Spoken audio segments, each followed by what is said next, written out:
Le Mali continue de subir des assauts djihadistes au moment où les hostilités ont repris entre les groupes armés du Nord et l'armée malienne.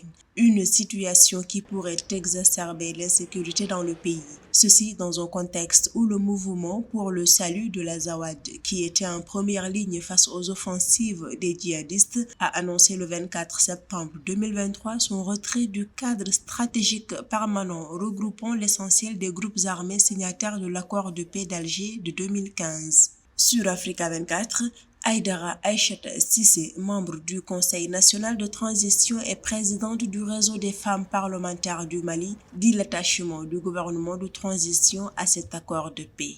Après toute cette guerre-là, on finira toujours par négocier. Revenons sur des accords applicables pour tout le monde. Dans un premier temps, déjà négocier le feu, sous le feu.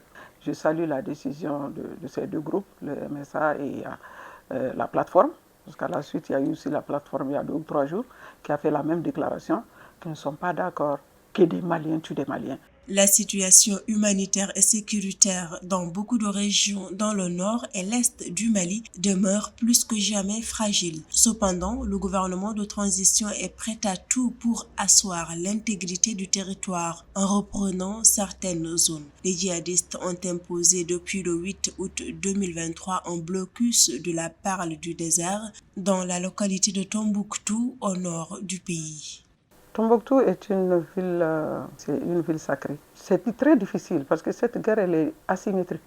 Donc l'armée monte en puissance, l'État fait de son mieux. Il faut absolument que tout le peuple malien se dise qu'aujourd'hui le Mali est en guerre. Il s'agit pour le peuple de se dire que tant qu'on n'est pas ensemble, nous tous, ensemble, la main dans la main, avec les autorités, on risque de perdre notre pays. Selon les analystes, le risque d'affrontement entre la coordination des mouvements de l'Azawad et les forces armées maliennes est réel.